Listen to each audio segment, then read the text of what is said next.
When the man kicked open my door, I had to stop myself from smiling at the fake police badge on his chest. After 23 years with the FBI, you can spot a phony badge from a mile away. But this guy was marching toward me, swinging handcuffs around like he was a real law enforcement officer. "Hands behind your back! Now!" he shouted. His voice echoed through the entire neighborhood. My neighbors were already peering out their windows. This was Marcus Brennan, the new security chief of Pine Valley HOA, and he was determined to turn my life into a nightmare. I thought to myself that he'd regret not knowing who I was, but for now, I didn't break my composure. My name is Jack Morrison. I'm 52 years old and I retired 3 months ago. For 23 years, I worked in the FBI's Organized Crime Division. I was a document fraud specialist. I spent my life detecting fake IDs, badges, documents, and signatures that people produced. I caught cartel leaders, bank robbers, and identity thieves. Now here I was, in Pine Valley, Portland, in my modest 2-story house, trying to grow tomatoes in my garden. My wife Sarah and I had dreamed of a peaceful retirement. But apparently Marcus Brennan had plans to ruin our lives too. Marcus was around 45 years old, overweight, balding in the middle, and always sweaty. He'd been fired from his previous job as a security guard, and now he'd been hired as Neighborhood Security Chief by Deborah Kensington, our HOA's new president. Deborah was in her 60s, with a Botoxed face, platinum blonde hair, and that "I'm the queen of this neighborhood" attitude. A classic Karen. Since she hired Marcus, the neighborhood had turned into a police state. Parking rules, trash can positions, lawn lengths, fines started being issued for everything. The first problem began 2 weeks ago. I'd planted cosmos flowers in my garden. They were Sarah's favorite flowers, in pink and white tones, swaying gently in the breeze. One morning during breakfast, I heard violent knocking at our door. Marcus was standing there with a clipboard. "You're violating HOA rules," he said, looking down at me condescendingly from behind his glasses. "You can't plant unapproved flowers. $500 fine." I slowly set down my coffee cup and took a deep breath. "Which rule?" I asked calmly. If I'd learned anything at the FBI, it was to never show your anger. Stay calm, gather the data, then act. Article 7, Paragraph 3, Marcus said, puffing out his chest. The badge on his chest gleamed in the sunlight. It was made of cheap plastic with Security Chief written on it. A real police badge is heavy, made of brass, and has a special texture. This thing was a toy you could buy on Amazon for $10. "Can I read that section?" I said. "No need. I'm the authority here. $500, payable within 3 days. Marcus turned and left. I looked at Sarah standing in the doorway. We'd been married for 25 years and she knew me. "Jack, please stay calm," Sarah said softly. Her brown eyes were worried. "We just want a peaceful life." She was right. But the detective inside me had awakened. That night, I read the HOA rules from beginning to end, 180 pages. Article 7, Paragraph 3 was about landscaping changes, but it only required prior approval for tree planting and large shrub placement. There was no mention of flowers at all. Marcus was lying. The next morning, I went to the HOA office. It was in a small building next to the neighborhood clubhouse. When I walked in, Deborah was sitting behind her desk, applying nail polish in a pink shade. Without looking at me, she said, "What do you want?" "I want to talk about the fine Marcus issued," I said politely. "There's no such provision in the rules." Deborah looked up with a sharp glare. "I interpret the rules. Marcus is my security chief. You just need to follow the rules, Morrison. $500, or we'll start legal proceedings." "What legal proceedings?" I asked. "I don't want you in this neighborhood," Deborah said, now shouting. "You and that ordinary wife of yours. This is an elite neighborhood. We need perfect lawns, perfect houses, and people who follow the rules." I clenched my fists, but my voice remained calm. I left the office and told Sarah everything. That evening, one of our neighbors, elderly Mr. Henderson, came to visit. He was 78 years old and had lived in this neighborhood for 30 years. He walked slowly with his cane and sat down in our living room. "Jack, Sarah," Mr. Henderson said in his shaky voice, "I need to tell you something. Deborah and Marcus are taking over the neighborhood. Last month, they fined me $300 for placing my trash can at the wrong angle. They're taking money from other neighbors, too. Mrs. Chen paid $400 for parking her car in front of her garage. Nobody's speaking up because they're all scared. Why? Sarah asked. Because Marcus thinks he's a real cop. He threatens people, says he's recording their homes, and Deborah works with the HOA's lawyer. She says she'll take anyone who doesn't pay to court. That's when I understood. This was a fraud operation. Deborah and Marcus were siphoning money from neighborhood residents by issuing fake fines. And they were intimidating people with the security chief nonsense. Mr. Henderson, I said, do you trust me? The old man looked at me and nodded. You're a retired FBI agent, right? I heard that. Yes, I trust you, Jack. Having a respectable profession really does make you trustworthy among people. So what's your profession? Write it in the comments. Then let's gather evidence, I said. The next day, I ordered a small voice recorder. Legally, in Oregon, one-party consent recording is legal. At the next confrontation, I was going to record everything Marcus said. A week later, Marcus came to my door again. This time, he was more aggressive. He had the fake badge on his chest, plastic handcuffs on his belt, and pepper spray. Morrison, you didn't pay your fine. It's now up to $750. And another penalty, your garage door is painted an unapproved color. I felt the recording device in my pocket working, and a slight smile crossed my lips. What color should it be? I asked with a mocking tone. Cream or white? Yours is between cream and beige. Not creamy enough. I was recording this absurdity. I see. What else?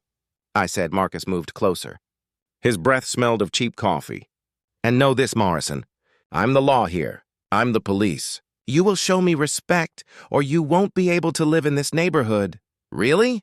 I said with a hint of mockery in my voice. Marcus's face turned red. Don't mock me. I'm the security chief. I can arrest you if necessary. Under what authority? I asked. HOA authority. Marcus shouted and tapped the fake badge on his chest. This badge gives me all kinds of authority. That's when he'd laid all his cards on the table. Everything was recorded on the voice recorder, the claim of false authority, threats, illegal arrest talk. At the FBI, this was called personation of law enforcement, impersonating a law enforcement officer, a federal crime. So I need to pay $750 within a week, or what happens? I asked, making sure the recorder caught every word. Or I arrest you.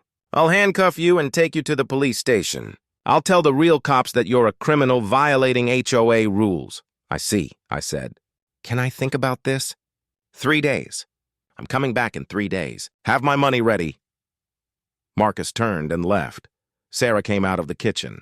I heard everything. Jack, this man is dangerous. We really need to go to the police. We will, I said. But first, let's gather more evidence. One recording might not be enough. We need to make this solid. The next day, I made visits to the neighbors. Mr. Henderson introduced me to Mrs. Chen, the Johnson family, and others. Everyone told the same story. Fake fines, threats, fear. A total of 14 families had been harmed. Deborah and Marcus had collected $28,000 in 6 months. Do you have records? I asked. Fine receipts, emails, messages? They all did. Mrs. Chen showed me a WhatsApp message where Marcus had written something like, if you don't pay your fine, something bad might happen to your children. This was clear threat and blackmail. But it was very amateurish. Forget saying such an openly criminal sentence. Writing it in a message was pure stupidity. That evening, Sarah and I sat at the kitchen table. In front of us were piles of evidence, voice recordings, message screenshots, fake penalty notices, money transfer records. Sarah looked at me and smiled. The old Jack is back, she said. FBI agent Jack. He never left, I said. He was just trying to grow tomatoes in the garden. But Marcus called him back. 3 days later, Marcus knocked on my door again. But this time, he didn't just knock. He kicked it. Boom! The door hinges shook. Morrison, open up! Where's my money? When I opened the door, I'd never seen Marcus this angry. His face was bright red, the veins in his forehead were pulsing. And he had real-looking handcuffs in his hand. Last chance, Morrison. $750. Now, or I'm arresting you. For what crime? I asked calmly. For violating HOA rules. For resisting the law. Whatever crime I want. Marcus shook the handcuffs. Hands behind your back. Marcus had gone way too far now. He was going to pay dearly for what he was doing. The neighbors were watching from their windows. Mr. Henderson had come outside. Mrs. Chen had her phone in hand. And I knew the recorder in my pocket was recording everything. Marcus lunged at me, trying to grab my arm. My reflexes kicked in, the defensive techniques we taught at the FBI. I caught his hand and gently twisted it, throwing him off balance. I didn't hurt him at all, just pushed him back. "Don't touch me, Marcus," I said, my voice cold and controlled. "You're not a real cop. That's a fake badge. And now you're committing a federal crime." Marcus's eyes widened. What are you saying?" "I know who you are, Marcus, and it's time for you to learn who I am." At that moment, police sirens were heard from the neighborhood entrance. Blue and red lights lit up the street. 2 Portland Police Department vehicles stopped. 4 police officers got out. Marcus's face went white. You called the police?" "I didn't call them," I said, smiling. "They were already coming. Because I gave them all the evidence 3 days ago. A retired FBI agent's file always gets priority." One of the officers, Detective Sarah Walsh, walked toward me. I knew her from federal-local coordination meetings. "Mr. Morrison," she said, "we reviewed the evidence you sent. You did excellent work." Then she turned to Marcus. "Marcus Brennan, you're under arrest for illegally impersonating a law enforcement officer, threats, and extortion.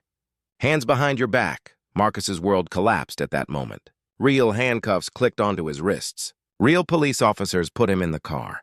And the neighborhood watched silently from their windows. But it wasn't over yet. The other 2 officers walked toward the HOA office. Because Deborah Kensington was going to be questioned too. "Have you ever seen anyone this crazy in your neighborhood?" When Detective Walsh and her team knocked on the HOA office door, Deborah Kensington was applying her 3rd coat of nail polish. When the door opened, she looked up, and when she saw the police, even the Botox couldn't hide her shock. The Polish brush fell from her hand, leaving bright pink stains on the desk. "Deborah Kensington?" Detective Walsh said, showing her badge. "Portland Police Department. We need to talk to you." "About what?" Deborah's voice was trembling, but she was still trying to maintain that authoritarian tone. "I'm the HOA president of this neighborhood." "How dare you?" "Regarding charges of fraud, extortion, and illegal collection," Walsh said. "Please come with us." I was still standing in front of my house. Sarah held my arm. Mr. Henderson and other neighbors gathered around us. We watched as Deborah was escorted from the HOA office. Her platinum blonde hair was disheveled, her high heels stumbling on the sidewalk. When the police put her in their car, the neighborhood's silence was broken. Mrs. Chen started applauding. Then the Johnson family. Then everyone. I can't describe the feeling I had at that moment. Does justice really feel this beautiful? But the story didn't end there. Detective Walsh turned to me. "Mr. Morrison, we need you to come to the station and give your official statement. Please bring all your evidence. At the station, I explained everything for 3 hours. I provided the voice recordings, showed the WhatsApp messages, submitted copies of neighbor statements." Walsh carefully reviewed every page. 23 years with the FBI, correct?" she asked. "Yes. Organized Crime Division, Document Fraud Unit." Walsh smiled. "This file is perfect, Jack. We rarely see such a clean case. We can bring both state and federal charges against Marcus Brennan. Same goes for Deborah Kensington." "How much time could they get?" I asked. "For Marcus, impersonating a law enforcement officer is a federal crime, up to 3 years in prison. Threats and extortion, 2 more years. For Deborah, fraud and conspiracy, up to 5 years. But the really good part," Walsh tapped the file, "civil lawsuit. You and your neighbors can file a major damages suit against them." When I got home that night, Sarah was waiting for me at the kitchen table. In front of her was a bottle of wine and 2 glasses. "My hero has arrived," she said, tears glistening in her eyes. "I'm not a hero," I said, sitting down and raising my glass. "Just an old FBI agent with no tolerance for nonsense." "No," Sarah said, holding my hand. "You saved 14 families' lives. Mr. Henderson came this morning crying with gratitude. Mrs. Chen is sending you flowers. You're a hero, Jack." The next day, an emergency HOA meeting was held in the neighborhood. The community club was packed. 82 families, almost the entire neighborhood, were there. One of the former HOA board members, 65-year-old retired teacher Margaret Wells, stood up. "Friends," Margaret said, adjusting her glasses. We all know that Deborah Kensington and Marcus Brennan's administration was a disaster. Jack Morrison brought them to justice on behalf of all of us. Now we need to elect a new HOA administration. And I nominate Jack Morrison as the new president. The room filled with applause. No, I said, raising my hands. I just want my peaceful retirement. I want to grow tomatoes. 1 meeting a month, Mr. Henderson said. Just once a month. And we'll make most of the decisions. You just supervise. Please, Jack, we trust you. Sarah looked at me and nodded. You can do it, she said quietly. I finally agreed. But with one condition, we would rewrite the HOA rules from scratch. Reasonable, fair rules with no unnecessary penalties. The room unanimously agreed. 2 weeks later, the first court hearing arrived. Marcus Brennan's preliminary hearing. When I entered the courtroom, Marcus looked terrible. He'd lost 20 pounds, had circles under his eyes, and was wearing an orange prison jumpsuit. When he saw me, he hung his head. The prosecutor presented the evidence to the jury. They played my voice recordings. The part where Marcus said, "I'm the law here. I'm the police," echoed through the courtroom. Jury members looked at each other, frowning. Then the WhatsApp messages were shown.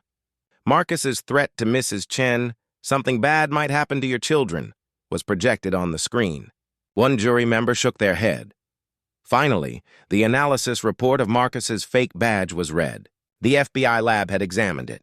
Purchased from Amazon for $9.99, plastic toy badge, not approved by any official agency. I could see Marcus's world completely crumbling at that moment. The judge turned to Marcus. "Mr. Brennan, do you understand the charges?" "Yes, Your Honor," Marcus said, his voice barely audible. "How do you plead, guilty or not guilty?" There was a long silence. Marcus looked at his lawyer. His lawyer shook his head. The evidence was too clear. "Guilty, Your Honor," Marcus finally said. The courtroom murmured. The judge struck his gavel. "Sentencing hearing in 3 weeks. Mr. Brennan, you will remain in custody without bail." Deborah Kensington's hearing was more dramatic. She came to court with styled hair, a Chanel suit, and 2-inch heels, like she was going to a gala. But when the prosecutor opened the file, all her confidence evaporated. "Your Honor," said Prosecutor Linda Chen, Mrs. Chen's daughter, "Ms. Kensington systematically defrauded neighborhood residents for 6 months. She issued fake penalties, collected illegal fees, and stole a total of $28,000. We have documentation of every transaction. Financial records were projected on the screen. Transfers to Deborah's personal bank account, each between $200 and $750, from 14 different families. The money trail was clear. These weren't HOA funds, Prosecutor Chen said. They went directly to Ms. Kensington's personal account.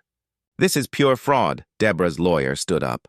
Your Honor, my client was just trying to enforce the rules. What rules? Prosecutor Chen held up a document. We've read the HOA bylaws. None of these penalties exist in them. They're all fabricated. And most importantly, she showed another document. She had no authority to hire Marcus Brennan. HOA board approval was required. Ms. Kensington acted alone. Deborah's face paled.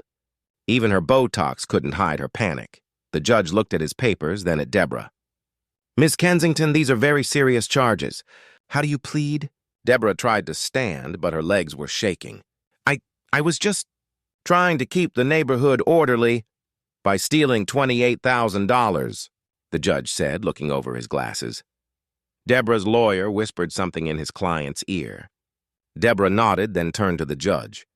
I plead guilty, she said, her voice cracking. That queen attitude had completely disappeared. All that was left was a caught con artist. After court, Prosecutor Chen approached me in the hallway. Mr. Morrison, my mother thanks you so much. When I found out what they did to them, I made this case my personal mission.